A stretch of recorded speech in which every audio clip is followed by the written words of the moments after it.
So guys आज SmackDown में CM Punk का हम लोगों को ओपनिंग सेगमेंट देखने को मिलता है जहाँ पे वो प्रोमो कट करते हैंगे। तो सीएम पंक आते हैंगे, उसके बाद वो कहते हैं मुझे नहीं पता है कि शुरुआत कहाँ से करनी है। पीछे बैक स्टेज में मुझसे बोला गया कि विदेशी ऑडियंस सबसे बेस्ट है, लेकिन शिकागो तुम बता दो बेस्ट कौन है। तो सीएम पंक लिटरली कैमरा लेके कैमरामैन का पूरे क्राउड को दिखाने लगते हैं। उसके बाद कहते हैं मैं और शिकागो बाहर की आवाज नहीं सुनते, मैं यहाँ नहीं आने वाला था। जब भी मैं टीवी में पर आता हूँ तो मेरे लक्ष्य नए फैंस बनाना होते हैं। अभी मेरा लक्ष्य थोड़ा अजीब है, मुझे माफ कर दीजिएगा। मैं यहाँ 16,000 होम टाउन दोस्तों और परिवारों से मिलने आया हूँ। कुछ नहीं बदला है, शायद पता नहीं होगा कि रेसलमेनिया में मैं मेन इवेंट करने वाला हूँ। फिर सीएम पंक कहते हैं मैं डिजर्व करता हूँ, मैंने यह मौका कमाया है। मैंने शिकागो में रहते हुए काफी मेहनत की है, मैंने कॉन्ट्रैक्ट साइन किया, तब भी मुझे कहा था कि मुझे यहाँ नहीं होना चाहिए। मैं आपकी प्रशंसा करता हूँ कि आपने मुझे बधाई दी। मैं आपको यह बताने आया हूँ कि मेहनत शुरू हो गई है।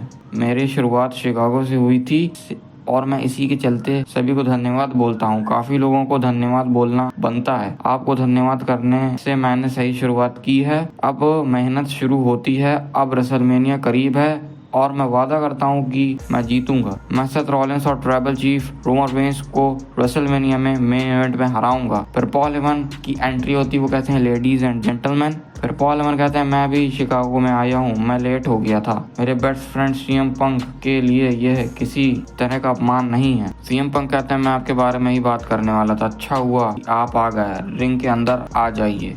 क्योंकि उससे पहले पॉल हेमन परमिशन मांगते हैं सीएम पंक से। फिर पॉल हेमन कहते हैं सबसे पहले तो मैं ये कह सकता हूँ कि इसके हकदार हो, तुम रेसलमेनिया में मेन इवेंट के हकदार हो। जब हम आखिरी बार यहाँ थे तब सोलो सिकोआ और टामा टोंगा मेरी हालत खराब करने वाले थे और उस समय मैंने तुमको बोला था कि तुम मुझे बचा लो। बाद में उन्होंने एमएसजी में मुझे धाराशाही किया। तुम्हारा ब्रूटल ही हेल इन अ सेल मैच हुआ था। इसके बाद भी मैंने वॉर गेम में मदद मांगी, मैंने काफी पूछा था, आपने ऐसा किया, तुमने ऐसा किया, तुमने उस मैच में बचाया और उसका क्रेडिट मिलता है। मैं तुमसे एक और फेवर मांगता हूँ। सीएम पंक कहते हैं क्या है फेवर। पॉल हेमन कहते हैं फेवर यह है कि मुझे आप अपना फेवर बता दीजिए। रोमन रेंस बहुत गुस्सा है। फिर सीएम पंक कहते हैं रोमन रेंस यहाँ नहीं है। पॉल हेमन कहते हैं वो ट्रेनिंग कैंप में है। सीएम पंक कहते हैं आपके ट्राइबल चीफ जब यहाँ पर हो तो मुझे बता दीजिएगा, मैं फेवर के बारे में उसके सामने बताऊंगा। इसी के साथ पॉल हेमन का जो मुंह है वो बहुत लटक जाता है। उसके बाद हम लोगों को सीएम पंक वहां से जाते हुए दिखाई देते हैं। तो ये कुछ हुआ आज के प्रोमो सेगमेंट में। सो गाइस दैट्स इट, ये वाली वीडियो यहीं तक कीजिए। अगर आपको पसंद आई हो तो वीडियो को लाइक, चैनल को सब्सक्राइब। तो मिलते हैं नेक्स्ट वीडियो में, तब तक के लिए बाय बाय।